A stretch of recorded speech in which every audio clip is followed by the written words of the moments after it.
ইনশাল্লাহ ভাইজান। এটা হচ্ছে অ্যাপাসিটি আছে, তো এই গাড়িটা একটা প্রবলেম ফেস হচ্ছে। এখানে আমাদের ডাইনামার বাতি আসছে না, আর একটা প্রবলেম হচ্ছে গাড়ি স্টার্ট করলে আমাদের গাড়ি কিন্তু ভাইজান চার্জিং দিচ্ছে না, লাল বাতি আসছে না, আর হচ্ছে গাড়ি চার্জিং দিচ্ছে না। এই হচ্ছে গাড়ির প্রবলেম, তোমাদের দেখাচ্ছি ভাইজান। গাড়ির কেস দেখেন ভাই, এক একটা গাড়ি আসে এক এক রকম ভাই, শুধু এটা ধরে। তার জন্য আমাদের কিন্তু মাল্টিমিটার ভোল্টেজ মোডে দিতে হবে, দেওয়ার পরে প্লাস মাইনাস দেখে দুখানা তার ধরে নিতে হবে। কেসটা দেখেন আমাদের কত চার্জিং আছে, 12:38। বাবু গাড়িটা স্টার্ট করো।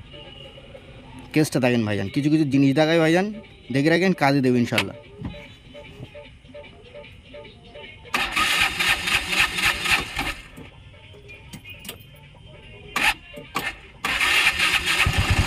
গাড়ি কিন্তু ইনশাল্লাহ স্টার্ট, চার্জিংটা দেখবেন না বাবু, দাঁড়াও।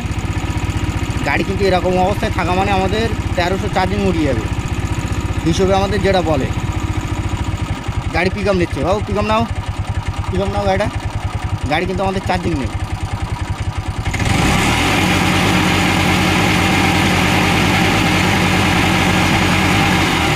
সেটা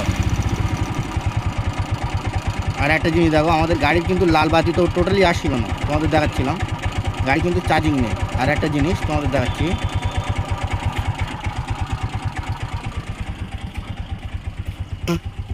গাড়ি কিন্তু আমাদের মোবিল বাতি জ্বলছে, কিন্তু আমাদের লাল বাতি জ্বলছে না। গাড়ি মোবিল বাতি জ্বলছে না তো, জ্বলছে, ব্যাটারি বাতি জ্বলছে না। আমাদের ব্যাটারি বাতি আসে না, আসে না। তো এই জন্য আমরা কী করবো দেখেন ভাইজান, এই লাইনটা কিন্তু শর্ট আছে, ওই জন্য আমাদের ব্যাটারি বাতি আসে না। অনেক সময় কানেকশানের কিন্তু ফল্ট হয়, সবসময় যে একরকম ফল্ট হবে তার জন্যই না, কিন্তু এটাই। এই চার্জিং কার্ডের লাইন খুলে দেবো এখান থেকে, এটা ইঞ্জিন সেকশনের লাইন আছে।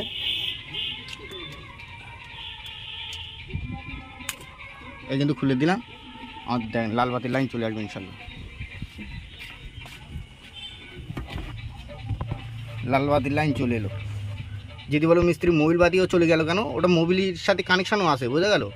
কারণ মোবিল ওয়ারিং, ইঞ্জিনের ওয়ারিং ওখানে আছে, কিন্তু আমাদের লাল বাতি কিন্তু চলে এলো, মানে আমাদের কাট আউট ফল্ট না ভাইজান, কাট আউটের লাইন শর্ট হচ্ছে, ওই কারণে আমাদের এখানে লাল বাতি আসছে না।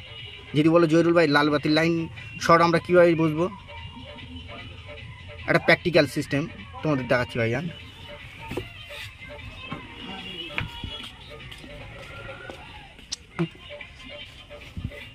এই যে তার আছে, এর কিন্তু 3খানা কয়েলের তার আছে, বোঝা গেল।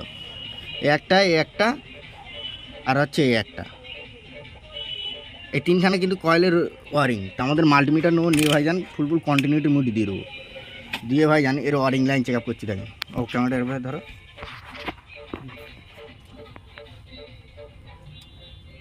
কেসটা দেখে রাখেন ভাইজান। আমাদের মাল্টিমিটার নিয়ে নিলাম, নেওয়ার পরে লাইন এই দেখেন, এটা কিন্তু একটা কয়েলের লাইন, বডির গায়ে দিচ্ছি। আমাদের মাল্টিমিটার কিন্তু বিপ সাউন্ড দিচ্ছে, মানে এর যে ওয়ারিংয়ের যে লাইন ভোল্টেজ তুলছে সেটা কিন্তু আমাদের এতে ফায়ারিং আসে, বডি ফায়ারিং আসে। আর যখন বডি আর মেন যখন অ্যাডজাস্ট হয়ে যাবে, তখন আমাদের কাট আউট অটোমেটিকলি সেন্স করে দেবে যে আমাদের যে ব্যাটারির বাতি সেটা কিন্তু আসবে না। যদি বলো মিস্ত্রি আমরা বুঝবো কী করে, এই কয়েলের লাইন লাগিয়ে দিলাম। আর একটা প্র্যাকটিক্যাল সিস্টেম দেখাচ্ছি, দেখো তোমাদের। গাড়ি স্টার্ট করো, এই যে কয়েলের লাইন আমরা বডিতে শর্ট করবো।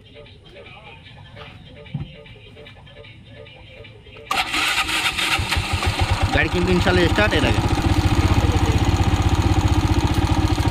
এই দেখেন আমাদের কিন্তু এই লাইনে শর্ট আছে, এই যে শর্টটা আসছে না, এই শর্ট কিন্তু আসবে না। আমার কথা বোঝা গেল। এই যে বডি, এই কিন্তু বডির সাথে যখন টাচিং হবে মানে কি, আমার বডির লাইন কিন্তু ভাইজান শর্ট হচ্ছে। যদি বলো মিস্ত্রি বডির লাইন কীভাবে শর্ট হয়, অনেক সময় ম্যাগনেট কয়েল ইঞ্জিনেরও কিন্তু তার নড়ে শর্ট হয়।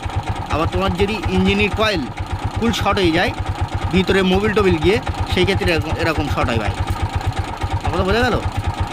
এর যথারীতি ভাইজান ইঞ্জিনের যে ম্যাগনেট কয়েল আছে, ওই ম্যাগনেট কয়েলের প্রবলেম ভাই, ওই কারণে আমাদের গাড়ি ভাইজান চার্জিং দিচ্ছে না। ওকে, ইনশাল্লাহ ভাইজান লাইক সাবস্ক্রাইব করবেন ভাইজান, ইনশাল্লাহ খুদা হাফেজ ভাই।